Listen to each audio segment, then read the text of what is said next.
Então, vamos lá.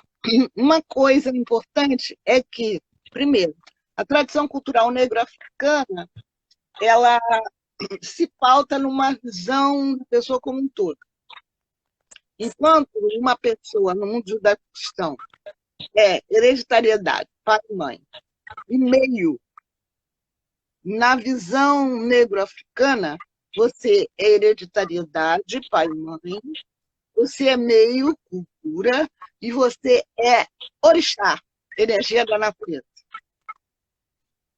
Esse orixá representa a diversidade dos princípios básicos, que eu faço até questão de chamar a atenção de vocês, que é ar, vento, e como dizem os mestres negros, o vento espalha as sementes sobre a terra, faz o fogo arder com mais brilho, e empurra as nuvens para que a água caia sobre todos os homens. Isso é o vento.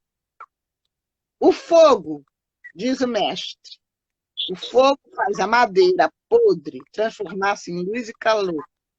Seja o fogo que queima e purifica. A água, diz o mestre, a água limpa a si mesma, limpa tudo que toca, seja água em torrente. Seja a terra, disse o mestre. A terra recebe os dejetos de homens e animais, não é perturbada por isso. Muito pelo contrário, transforma as impurezas em adubo e fertiliza. Então, se você tiver a paciência da terra, a pureza da água, a força do fogo e a justiça do vento, você está livre. Então, esses são os aspectos bases de ser de terreiro. Entender-se como fogo, 36 graus e meio, como água, 75% do nosso corpo é sangue, é água. O ar é o EMI que a gente respira, é a respiração. E a terra é o nosso corpo, que vem da lama, e para ela voltamos quando somos queimados ou como somos enterrados. Nós nos reintegramos à terra. Muito lindo. Então, esse aspecto da visão do ser humano como sendo ar, água, terra e fogo faz com que ele seja também o grande guardião da natureza, porque ele é a natureza. Consciência essa bonita. Então, a cada árvore corresponde um ser humano, porque a árvore permite a respiração. Eu não posso aceitar o desmatamento da Amazônia, eu não posso aceitar o extermínio dos índios, porque eles cuidam das árvores. Sim. A visão da tradição cultural negro-africana, ela é ecumênica. Cada homem pertence a um território e cuida desse território. E o território, essa força da natureza, ar, água, terra e fogo, é que a gente chama de orixá. São as energias da natureza. Porque nós somos formados dos elementos básicos dos orixás. Nós somos ar, água, terra e fogo.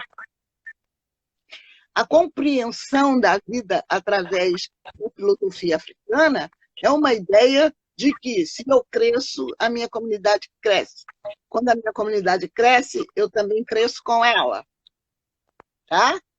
Então, é alguma coisa assim, básica e fundamental, porque não se vê a tal história de homem e mulher. A gente é princípio masculino ou princípio feminino.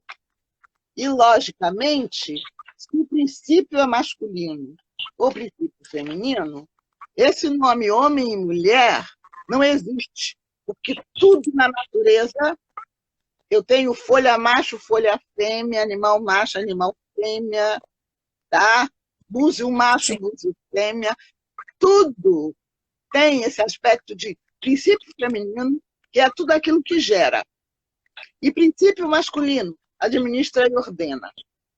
Eu vou tentar entrar de novo, porque tem um monte de gente incomodada porque eu não estou aparecendo, e eu também gostaria de...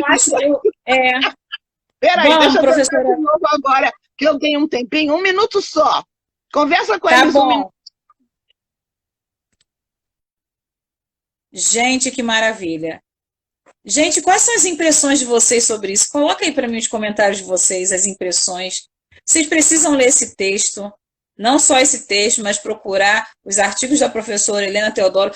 Quem tem interesse, né, de propagar essa educação antirracista, né, quem tem interesse dessa educação em prol pela diversidade, precisa conhecer esses conteúdos, né, que falam sobre a questão das tradições no ambiente escolar, né, para a gente se calçar, para a gente se munir, né, desse conhecimento e de uma argumentação para quando alguém falar que a gente está querendo fazer doutrinação na escola.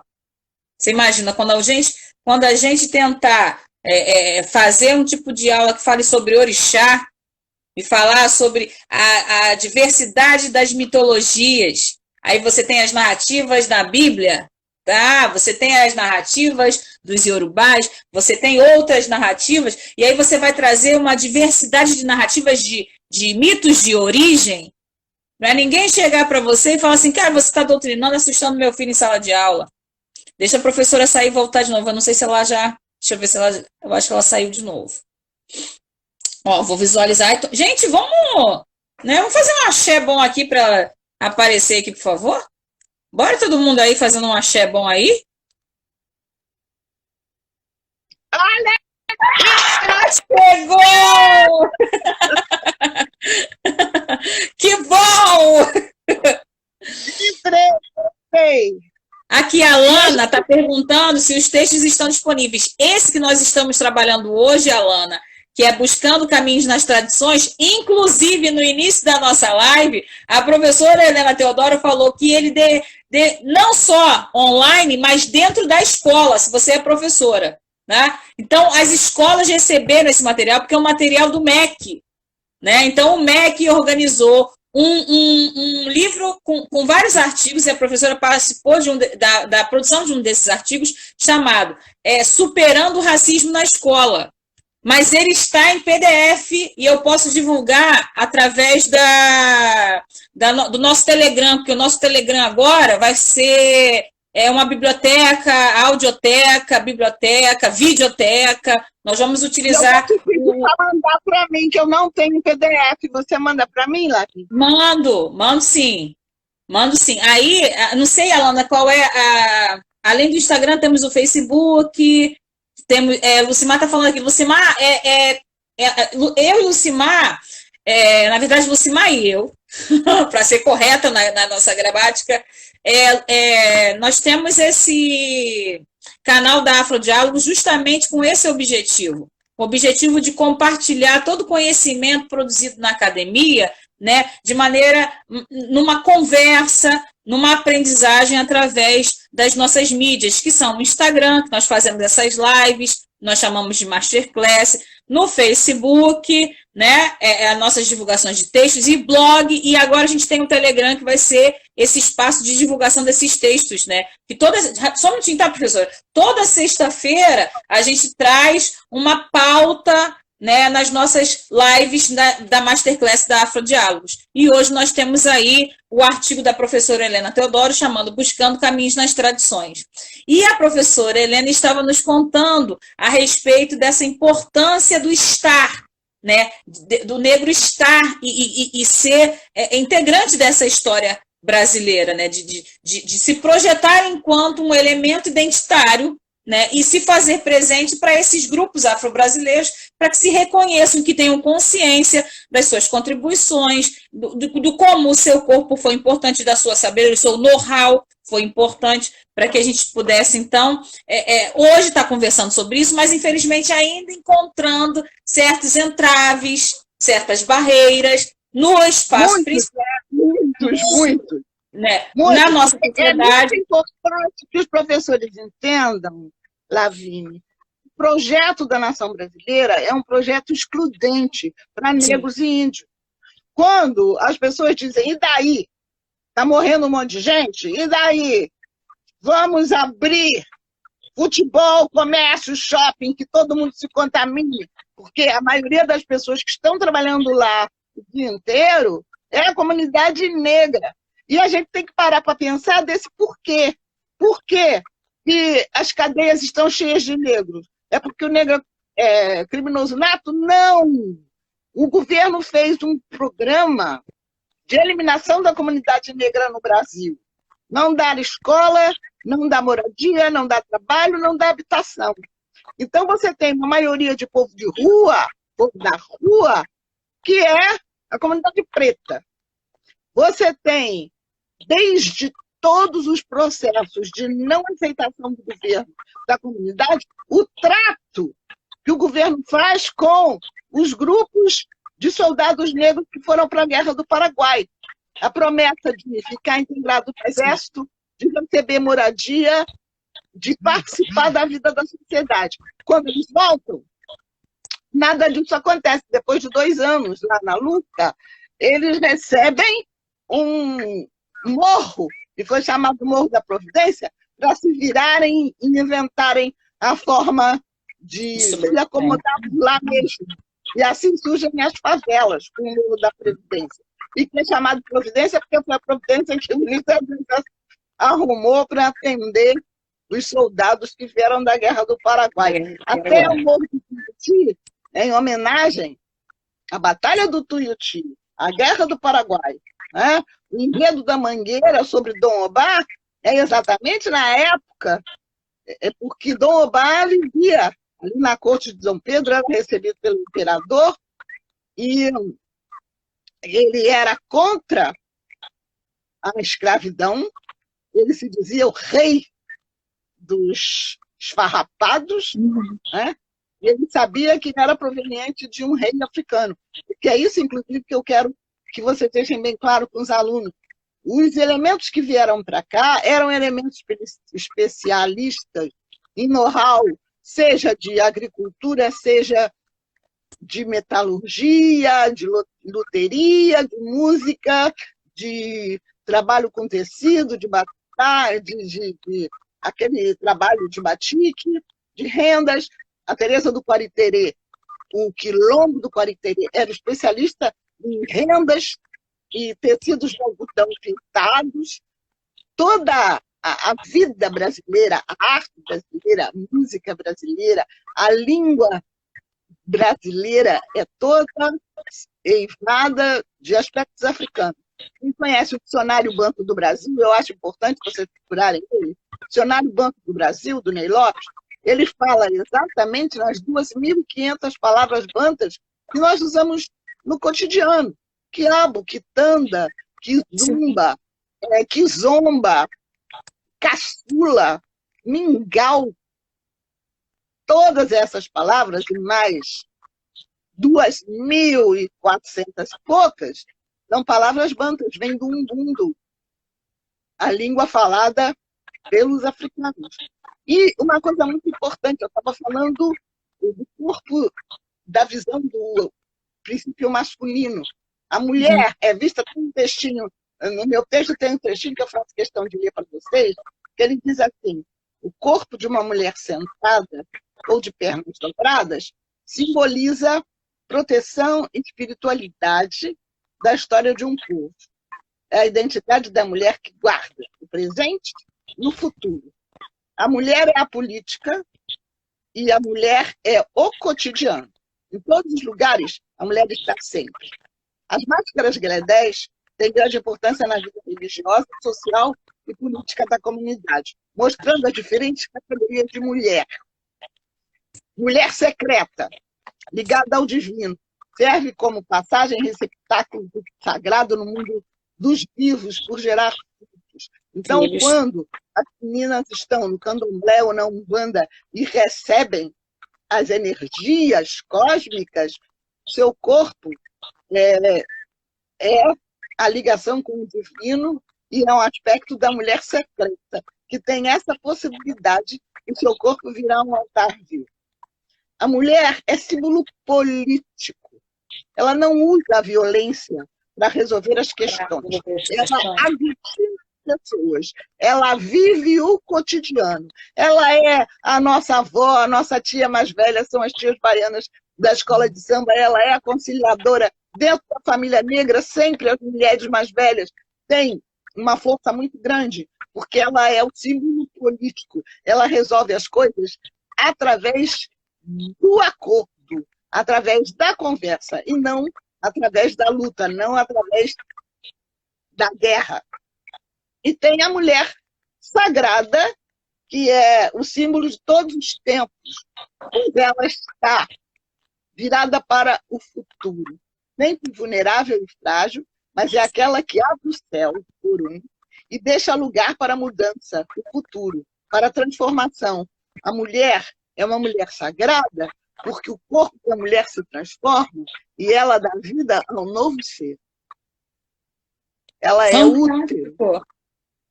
Só o corpo da mulher se transforma.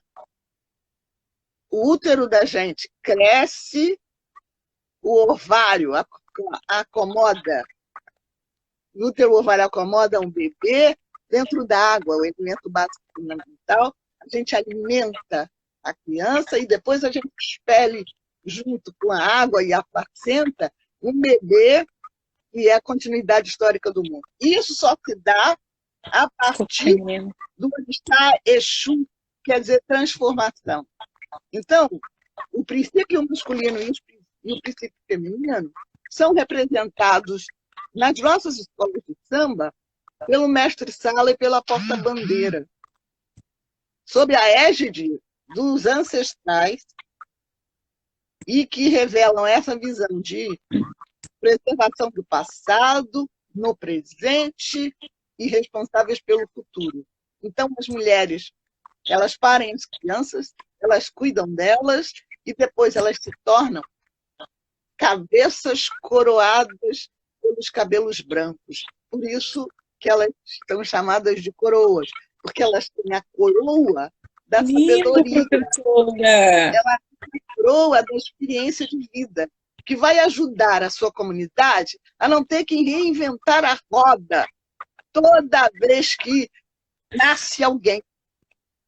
Porque a sabedoria dos mais velhos fazem com que os mais novos pulem etapas. E essa sabedoria, então, é o que a gente chama conhecimento, que a gente transplanta para a escola.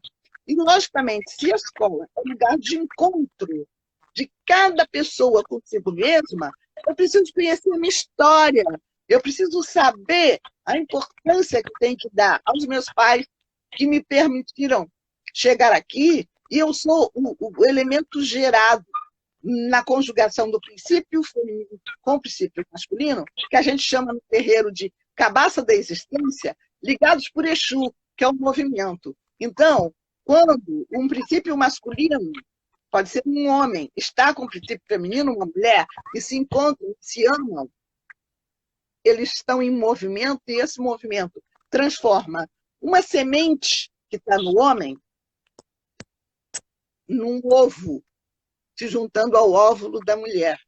E aí a gente tem a transformação. Tem uma história muito interessante, que é a visão do crescimento do Exu no mundo. Ela é curtinha, dá para contar? Dá. Vamos. A gente vai para a terceira live, qualquer coisa. Dizem que Orumilá, que é o orixá que representa o futuro, se casou com Odu, que representa o destino. Depois de um tempo, Odu, o destino, disse para Orumilá, o futuro, eu quero um filho. Você vai pedir a Olorum, Deus, um elemento da natureza para ser. Nesses tempos imemoriais, Olorum ainda não tinha os seres humanos e ainda não tinha definido que elementos da natureza iria usar. Mas Orumilá, o futuro, atravessa os 9 espaços que dizem os itãs ou os mitos que separavam o Aie do Orum e chega aos pés de Deus e pede a ele, então, um elemento da natureza para o seu filho. E aí Deus diz, mas eu ainda não escolhi, ainda não separei os elementos para a formação da energia dos humanos. E ele diz, mas eu quando entrei vi uma pedra na porta, dê para o meu filho a energia daquela pedra. Eu disse, mas por um milagre, aquela pedra é uma pedra vulcânica, ela é estranha, ela se modifica, ela se transforma a cada momento. Ele disse, não, mas eu quero, se eu não chegar dando encrenca, minha mulher, se eu não levar o filho para ela vai acabar comigo. E aí Deus disse, bom, aceite as consequências. E assim fez. Orumilá, o futuro, traz a sua citarita, pedra vulcânica, para engravidar Odu, o destino. Um ano depois, porque para fazer Exu 9 meses não foram suficientes, nasce Exu. E já nasce andando, falando e pedindo comida. E aí, passado algum tempo, ele tinha comido tudo. Quanto mais ele crescia, não tinha mais caça ao redor que fosse suficiente. E aí, Orumilá diz para ele, eu vou até uma outra cidade pegar comida para você, porque nós não temos mais comida aqui para dar conta da sua fome. E assim, Orumilá vai até uma outra cidade, e quando ele volta, ele não encontra nada, só encontra o filho, Exu.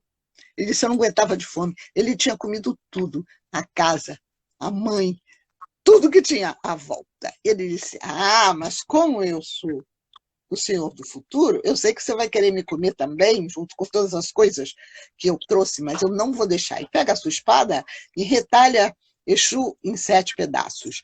Aí Exu, a cada pedaço, se recria e pula para um estágio em direção ao Orum. E Orumilá vai atrás dele e antecipa todos os seus gestos, e a cada pedaço ele vai retalhando, retalhando, retalhando, e Exu fugindo, até que chega aos pés de Deus, Olorum. E Olorum disse, que barulho é esse? Que confusão é essa? E aí, Exu, retalhado por todo o espaço, diz, eu não aguento mais, meu pai, vamos parar, me recomponha, que eu prometo estar sempre ao seu lado. E Orumilá aceitou Exu, acabando com o complexo de Édipo. E ele disse, mas eu devolvo tudo que eu comi, eu prometo. E assim nós temos as pessoas, os objetos, o espaço sideral, tudo se transforma, porque Exu passou, comeu a todos. Então, as casas se transformam, as pessoas se transformam, o tempo se transforma, o mundo se transforma. Podia alguém imaginar que a gente teria uma pandemia em 2020 e que a gente iria ficar um ano inteiro buscando uma vacina e não tendo aulas presenciais? Sim, não. Exu, como tem várias características, tem o Exu Bará, que é o nosso Exu, que é um movimento que nós fazemos conosco mesmos. E, logicamente, tudo na vida tem modificação e transformação. O Exu não tem nada a ver com demônio, não tem nada a ver com diabo. Exu é movimento, Exu é transformação, é a visão. E as mulheres estão profundamente ligadas a esse processo, porque quando o princípio masculino se junta com o princípio feminino, eles podem promover transformação ou não. Porque também o Exu Bará precisa se alimentar de dar prazer a você mesmo. Logicamente, o corpo da mulher não é um corpo interditado, não é um corpo Faz todo amarrado, sentido. feito corpo de mulher do mundo judaico-cristão. É um corpo aberto a mil possibilidades. Ele pode ser a mulher secreta, ele pode ser um símbolo político, ele pode ser a mulher sagrada, porque nós temos vários Exus, além do Exu Bará, que lidamos na vida, vários movimentos. E Exu é representado pelo falo, porque o falo representa transformação, movimento.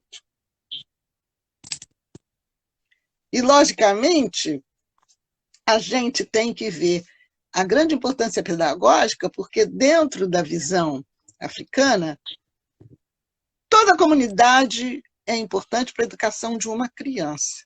Então, logicamente, numa escola, não é só a professora na sala de aula que é responsável pelos seus alunos. As merendeiras, as faxineiras, a diretora, A os outros comunidade. professores, os pais, todos, os elementos da comunidade, todos são responsáveis pela formação desta criança. É uma relação que não é a competição de um aluno com o outro, é a colaboração de todos. Todos têm que estar entendendo que estão recebendo.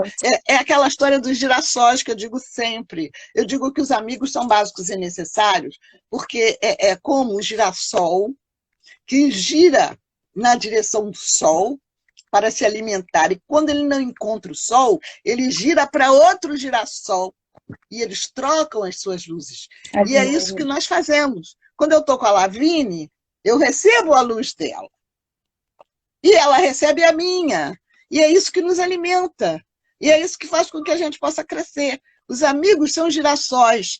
O parceiro com quem a gente vive, ou parceira, tem que ser o nosso girassol. Eu não posso só tirar o sol do outro e não dar o meu.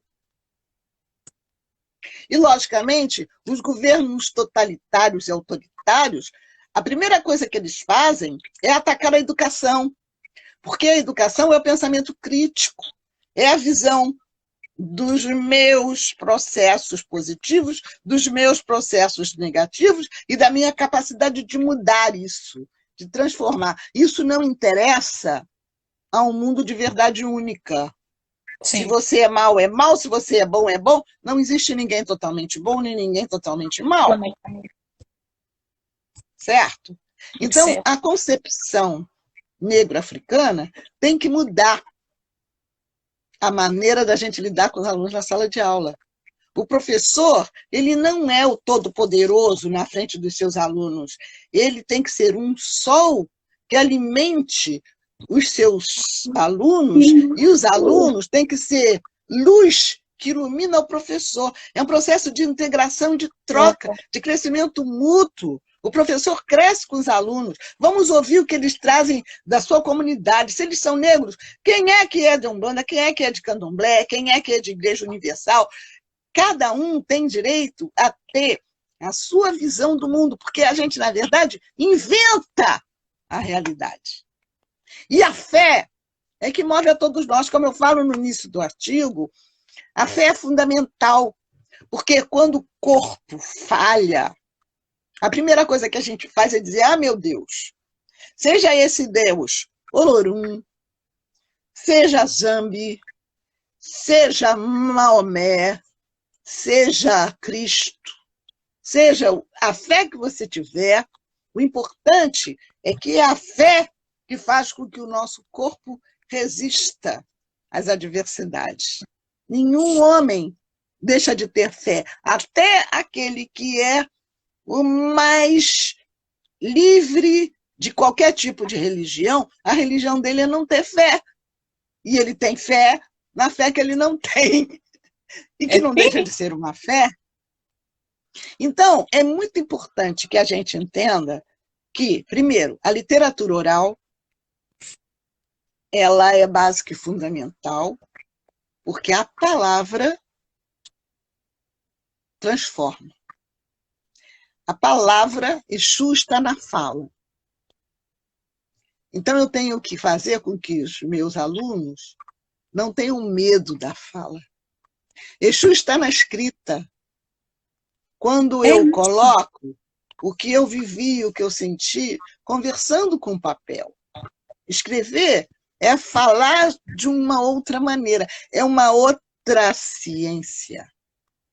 Quando a gente pega uma bula de remédio e tem um monte de termos técnicos e você não entende nada do que está ali naquela bula, isso é a magia do mundo judaico-cristão. Eles fazem para você não entender mesmo. Quando você pega uma instrução de montagem de um aparelho, se você não chamar o técnico, você não vai conseguir montar sozinho. Até instrução para montagem de móveis é difícil, você não consegue montar o seu armário. Tem que chamar o técnico para fazer, porque ele conhece aquilo. E aí a gente vê a grande importância da experiência, da sabedoria, que dentro da nossa tradição começa com aprender fazendo, aprendendo a mexer nas coisas ao vivo. Se eu quero saber o que é um lenço, eu pego um lencinho umedecido, cheirosinho, para ver o cheiro que ele tem. A tradição do terreiro é exatamente você ter o contato com as coisas para depois você definir. Então, enquanto no mundo judaico-cristão você dá os conceitos para as pessoas decorarem um conceito, e as pessoas conseguem dizer: ilha é uma porção de água cercada de lado por todos, cercada de água por todos os lados, uma porção de terra cercada de água por todos os lados, menos o de cima. Se a criança nunca viu uma ilha, o que ela vai pensar? O que é um pedaço de terra cercada de água por todos os lados, menos pelo de cima? Vê primeiro, definir depois. Então, a gente tem que pensar que a cultura negra da escola, ela modifica a interação entre professor e aluno. Ela modifica a pedagogia tradicional. Toda a metodologia. Você troca com o aluno. Você convida as pessoas mais velhas da família desse aluno para falar das suas experiências e das suas histórias. Você usa a música para os seus alunos terem prazer de estar na escola. Para a gente cantar orerê, orará, pega no ganzê, pega no ganzá. É tão bom rir, é tão bom gargalhar, é tão bom brincar. O estudo na sala de aula tem que ser agradável. Sim. O professor não pode ficar chato o tempo inteiro com o seu aluno. É preciso rir, é preciso contar história, é preciso fazer teatro. Vamos representar agora a historinha. Daí a grande importância de mestre Didi. Aumentar o diálogo. Fazendo arte. Cada objeto feito pelo mestre Didi tem uma história de um orixá que usa aquele símbolo e que representam valores, maneira de ser, de pensar no mundo e a habilidade de ouvir o outro. Sim. A escuta é básica e fundamental. O cuidado com o outro. A preocupação de você ver o seu aluno como uma pessoa. Ele não é branco, ele não é preto, ele não é amarelo, ele não é sujinho, ele não é mal cheiroso. Ele é uma pessoa, é uma sementinha que precisa crescer. A grande coisa da cultura negra é dizer que cada ser humano é uma pequena semente que cresce, se desenvolve, se transforma num riacho. E que, conforme vai acumulando contato com outras pessoas, transforma esse riacho num imenso mar. E chegando a esse mar, lida com outras águas diferentes e se transforma num oceano. E que o destino de cada ser humano é de deixar de ser uma gotinha d'água para se transformar num oceano. Perfeito. Para isso, você precisa da agregação de outras gotinhas d'água, de outras sementes, de outros elementos que formam novos rios e que se juntam numa bacia e que formam, com outros mares, os oceanos da alegria, da dança, da comunicação, da criatividade.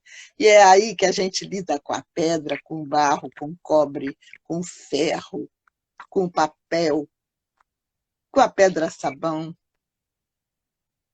com a nossa fé e com os nossos amigos, como a que eu vejo aqui tão bonitinha à minha frente. Lavínia Castro.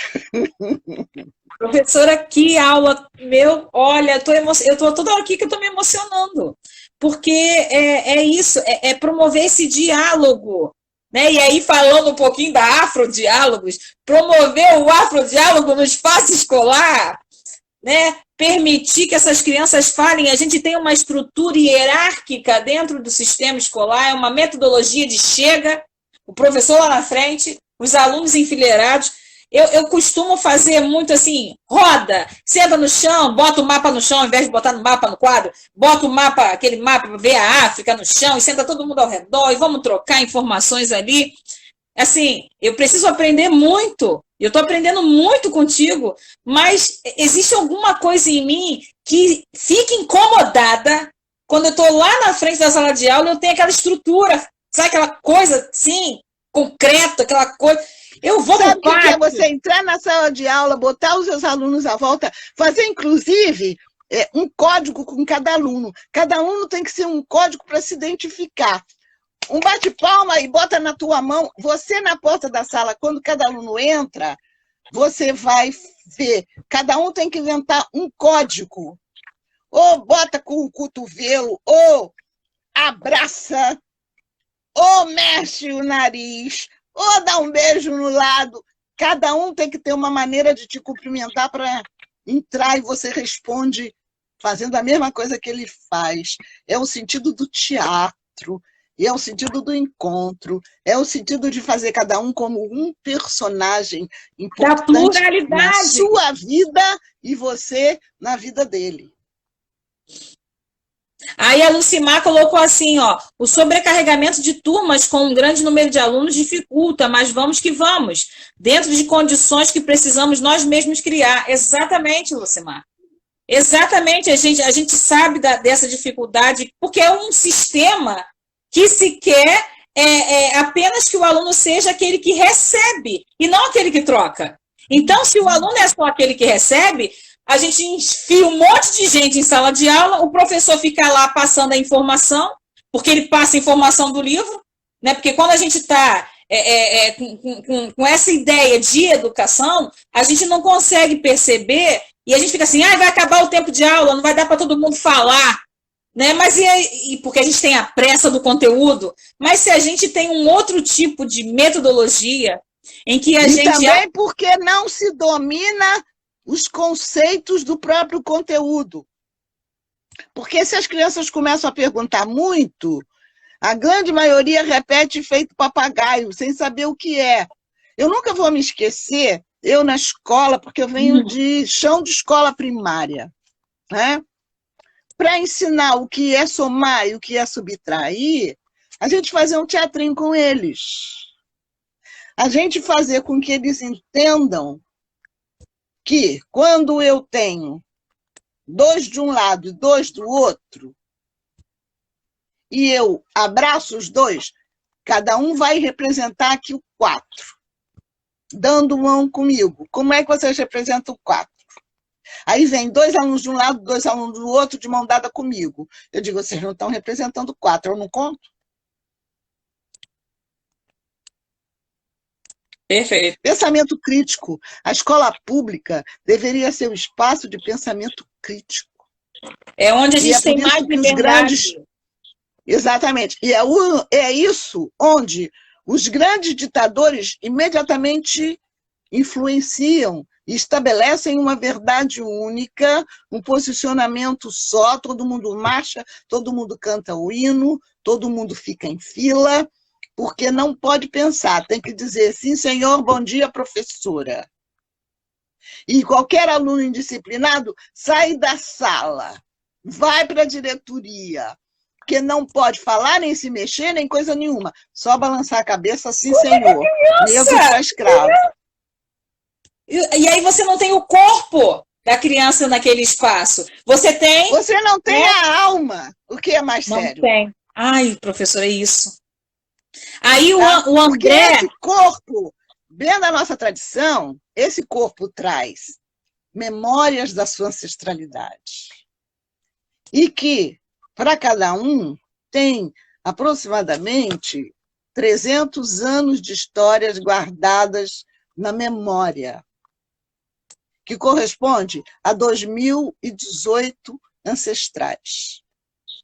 Então, em determinados momentos, se você estimula isso que venha de dentro, se você faz com que o seu aluno vá conversar com seu pai, com a sua mãe, com a sua avó, com o seu vizinho, que ele saiba da história de luta do seu pai para trazer comida para dentro de casa, que ele saiba que ele pode tudo, que ele não está preso a nada, mas que, se ele é de um determinado lugar, ele pode se mudar para outro, mas esse lugar nunca vai sair de dentro dele. Eu tenho a felicidade de ter nascido na Tijuca e viver na Tijuca até hoje. Uhum. O que me dá um encontro com a minha história. Eu sei que a 12 de junho de 1943, eu estava às 17h50 nascendo na rua Jurupari 27, em casa da minha avó com a minha mãe. E, inclusive, a minha mãe, Lavínia, teve a calma de traduzir num caderno todas as coisas importantes que aconteceram na minha vida desde que eu nasci até os 8 anos de idade. E a senhora prometeu que vai deixar eu ver esse livro, hein? Esse caderno. É, menina, e eu encadernei o livro. Está aqui comigo. Está aqui. Estão me vendo? Que apareceu um monte de letrinha. Apareceu um monte de letrinha aqui. Eu estou tentando tirar, mas às vezes não dá, porque o pessoal vai comentando, ó. O André Lara Samba falou assim, temos que descolonizar o currículo, e aí tem aquela história da descolonização e decolonização, né? E aí eu acho que a gente pode avançar e pensar no conceito, André, de decolonização. Tá? E a gente tem também aqui o André falando, dar voz aos alunos e aprender com eles. Então, quando a gente pensa esse currículo fechado e professores que não têm a sensibilização, né, e não tem essa questão política de uma transformação do espaço escolar, eles acabam privilegiando o que já está dado, o que já está posto, que é esse tipo de uma educação que só projeta um olhar, e aí a gente lembra da Chimamanda falando de uma história única, de um comportamento único, de uma visão única. Os professores já pensaram que eles podem dar uma aula sobre pensamento crítico, pegando, por exemplo, Noel Rosa. No livro, vocês vão encontrar um texto que diz assim, o Rio de Noel. É todo mundo do Rio de Janeiro aqui, Lavínia? Tem gente que não. Do Rio? Não, tem gente que não. Mas não importa, porque o Noel Rosa é nacional. E diz assim, olha, Noel de Medeiros Rosa nasceu em Vila Isabel a 11 de dezembro de 1910. Ele aprendeu a ler e a escrever com a sua mãe. Estudou no Colégio Maisonete, no São Bento. Mas boêmio de carteirinha, junto com o almirante João de Barro, colegas do bairro, cria o Bando dos Tangarais em 1929. Noel Rosa retrata em sua poesia a vida carioca, os seus hábitos, suas histórias e seu ritmo negro. Em Conversa do Botequim, feita com Vadico, ele retrata de forma musical e poética a malandragem carioca.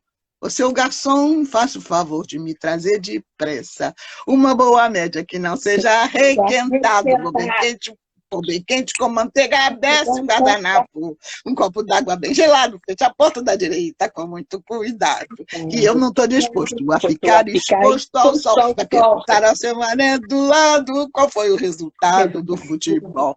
Gente, isso a gente pode fazer com os alunos na sala de aula e pedir a eles qual é a música que retrata o que eles veem na sua comunidade, qual é o rap. A gente pode fazer com que as nossas aulas sejam mais agradáveis. Ele fala em João Ninguém, citou o desprezo da classe média pelo povão.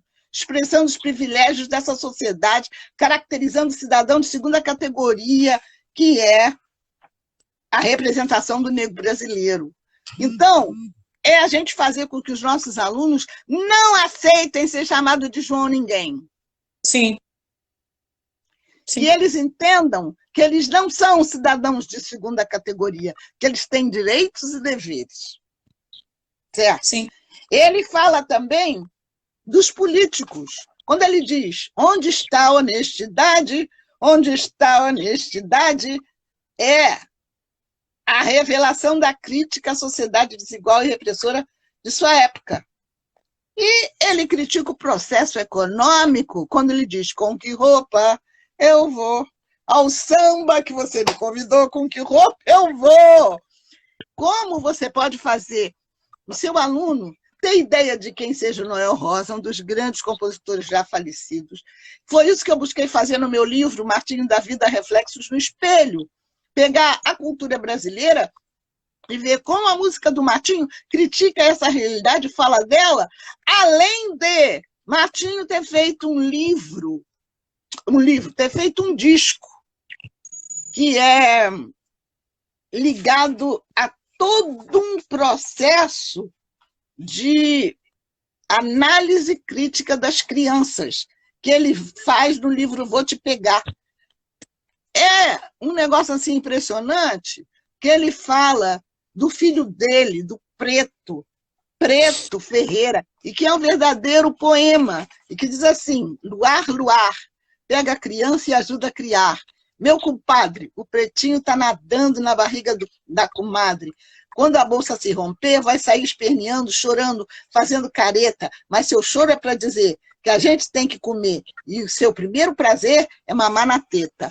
E aí você pode falar de concepção, de como as crianças nascem, de uma série de coisas. Gente, vamos trabalhar em cima do cotidiano. Sim. Que é um dos papéis importantes da mulher política. Ela trata do cotidiano, ela apazigua. Exatamente. Professora, eu fico pensando assim, quando a gente trabalha o cotidiano, é essa aula que fica na memória do aluno. Não adianta. Minha filha teve que decorar o que é esclera. Gente, o que é esclera em ciências? É essa parte branca do olho. Você acha que depois de um tempo essa menina vai, 12 anos de idade, vai lembrar o que é isso? Se ela virar oftalmologista, tudo bem. Tudo bem, ela vai ter que voltar nesse assunto. Mas por que não falar de visão de mundo? Olha só, falar de partes do olho, por que não falar visões de mundo? Né? Exatamente. Porque vai ser ali que essa criança vai guardar a informação e vai se lembrar.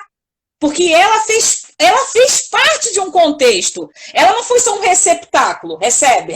Não, ela projetou uma visão de mundo, ela falou dos olhares. Ela pode até falar, olha, o olho tem isso, tem aquilo, tem essas características e tal, né? A íris, a esclera, mas e as visões? É ali que a criança vai guardar uma informação. É exatamente essa questão. Você sabe o que eu fiz com os meus alunos sobre olhar?